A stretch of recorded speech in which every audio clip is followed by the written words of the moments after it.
you show as much courage in doing my work as they do in doing your work?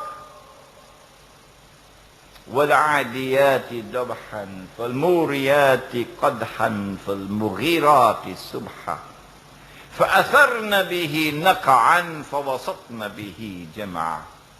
The horses that you loved so much, and they run so fast, they're panting. And when they run in the night time, their hoofs hit on the stones and the sparks are flying. And when the morning comes and the fresh breeze enters into their lungs, they run with a new spurt of speed. And when they face the enemy, they dash into the very center of the ranks of the enemy. فَوَسَطْنَ بِهِ جَمْعًا. Do you love me as much as they love you? Do you serve me the way they serve you? Are you loyal to me the way they are loyal to you? إِنَّ الْإِنسَانَ لِرَبِّهِ لَكَنُودٌ. No, you don't. You are ever negligent of your relationship with me, Allah is saying. Your dog loves you more than you love me. Your horse is more faithful to you than you are to me. إِنَّ الْإِنسَانَ لِرَبِّهِ لَكَنُودٌ. Who are those who will live for Allah tonight? Who are those who will live for Allah? Only those who live for Allah, only they will die for Allah. They call that fundamentalism. They call that terrorism. And so, as the love for Allah enters into the heart, and the servant sets his sight, this is my goal. I am 20 years of age. Come back and see me 40 years from now. You'll still see me walking on this same road, going in the same direction 40 years from now. Consistency in his life. This is my goal. This is my mission. Zikr is what delivers that. And that zikr polishes the glass. The verse of the Quran continues that this lamp has an oil which comes from the tree which is zaytun, olive tree, and which is the blessed olive tree, which is la sharqiyya and la gharbiyya. It belongs neither to the east nor to the west. It stands firmly for Allah. قُلْ إِنَّ صَلَاتِي وَنُسُكِي وَمَحْيَايَ وَمَمَاتِي لِلَّهِ رَبِّ الْعَالَمِينَ. When you have a person who lives for Allah like that, and who works and struggles and sacrifices in the way of Allah, then you produce oil. That oil is pure oil. يَكَادُ زَيْتُهَا يُضِيءُ وَلَوْ لَمْ تَمْسَسُّ نَارٌ. This is different from the oil you put in your motor car. This one, even though fire has not as yet touched it, it's already glowing. Can you imagine what's going to happen when fire touches it? You will not grow spiritually until fire touches you. When fire touches you and the oil is already there inside of you, now you have light. Nurun ala nur. I said it. That light does not come from the stock market. Allah gives it. Yahdillahu li nurihi man yasha. Allah guides to His nur whomsoever Allah chooses to guide. وَيَضْرِبُ اللَّهُ الْأَمْثَالَ لِلنَّاسِ. And Allah is presenting these lessons to mankind that they may reflect over it. وَاللَّهُ بِكُلِّ شَيْءٍ عَلِيمٌ. And Allah has knowledge of all things. And therefore the nur is for ilm.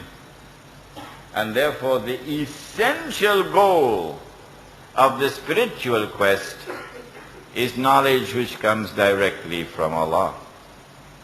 When you have that knowledge, when you have that capacity for internal, intuitive spiritual knowledge, what do you use it for?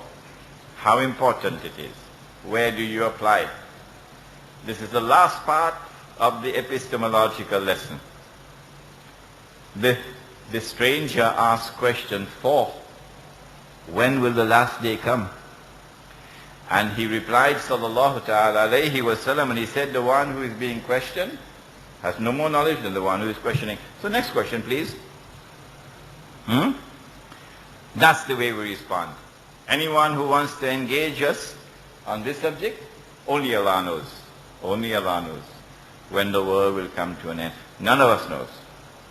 I said in my previous lectures, by my calculation, using the ahadith and using external observation, that I expect sometime within the next 50 years that the Muslim army will come and destroy the state of Israel. One fellow responded to me from Pakistan. He says, Sheikh, I can't wait for 50 years. That's too long. It's too long. This next 50 years are going to be the worst in our history.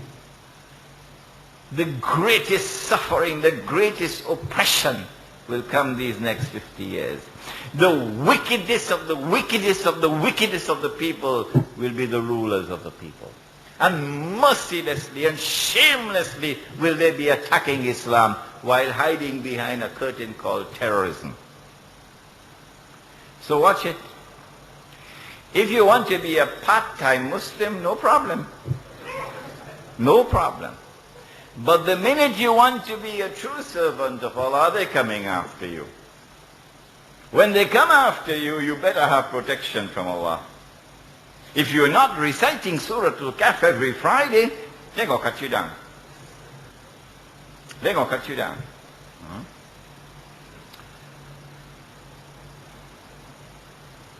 But while it is only Allah who knows when the last day will come, the Quran tells us that the heart of the believer always feels that it is close, while the disbeliever always thinks it's far away. And then came question 5, which teaches us the application of spirituality, of al-ihsan. How do you apply it? What is its practical utility? The stranger asked, what are the signs of the last day? And the Prophet replied, and he said, number 1, 2 things. He said, number 1, you will find a naked, barefooted shepherd, meaning people who have the brains, the intellectual acumen of naked, barefooted shepherds. You will see them competing with each other to build high-rise buildings. I have the tallest building in the world. They have the intellectual acumen of naked, barefooted shepherds. Why? Because they measure progress this way. When we have built the tallest building in the world, and we have built the grandest airport in the world, and we built all these PR projects which makes our place look like heaven, we have achieved progress. And so they measure progress with PR projects. And Allah says, Inna akramakum indallahi atqakum. You should not measure progress with high-rise buildings. Rather measure progress with how much